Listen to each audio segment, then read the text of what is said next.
Alright, this is day 16 of my self-improvement journey, and in this video I am going to talk about primary key. So yeah, in the previous session I talked a little bit about primary key, but now I'm going to deep down on it. Yeah. So primary key is basically a column, you could say.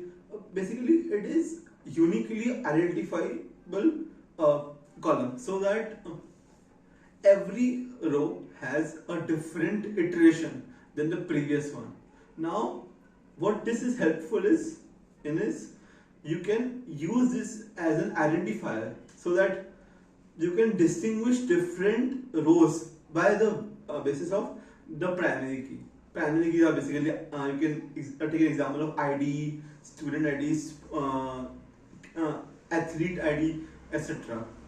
So yeah, it's basically a number, or a string, whatever it may be, that is uniquely identified for each and every row. Now since you have understood primary key, let's also understood foreign key. Foreign key is basically a key that is common in two different tables or entities. Let's assume you have an column called student ID in admission table also and attendance table also.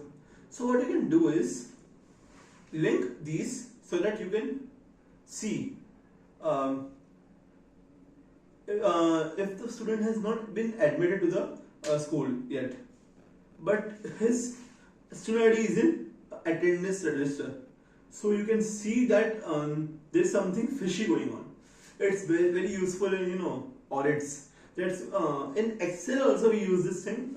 We use VLOOKUP for it. VLOOKUP is a very popular formula, and I'm not going to talk about it because it's not my core field of expertise. So yeah, that is it. Now moving forward, we were talking about create table here.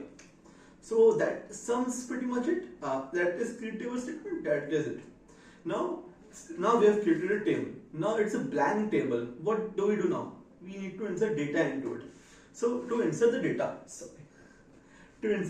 we need to use insert into statement. Insert into is basically insert into column name, then bracket. Now what you will do is you have to remember the data type of each and every column that you have set, because if you put like a string character in a integer defined column, then you will get an error because it is not suitable for that. You have defined a variable, you have defined a data type for a particular variable. Now you are adding a different value that is not that particular data type. So that would definitely give you an error. So yeah, that you must keep aware of. And after you inserted it, now you have to go. Let's assume that I want to delete some column. Like delete some row. So what I can do is I will use alter table statement.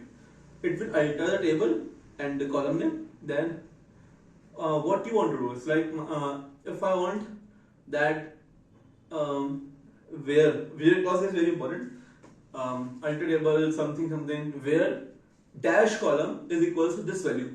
So what it does is, if ID is equal to 5, for example, so it will change the row of the fifth row, it will be changed. So yeah, so alter table, table name, then column name that you want to change, then where particular column that may probably ID, so it's equals 5, and then semicolon. That's it. Now what if I have created a table but I want to add more records? So what you will do is use update statement. These are basically pretty easy statements, and these are all data manipulation statements. They manipulate the data. They are not redefining or defining the data. I have been wrong here, sorry. The statements select, update and alter are data manipulation statement or modification statement, you can say. But create, drop and another statement are data definition language. These are redefining the data or defining the data for the first time. So yeah, these are different things. For basic SQL, you just need to know this. For advanced SQL, you will learn different concepts, like you can filter very easily with select statement. I'm not talking about select statement here because it deserves its own video, because select statement is a very easy concept. Select particular column from this table, that's select statement. But the where complexity is with where, having, like, these are all the crazy operators that you can use to filter your search really better. So yeah, I would like to end the video here. Thank you for being a lovely audience, and I'll see you in the next one.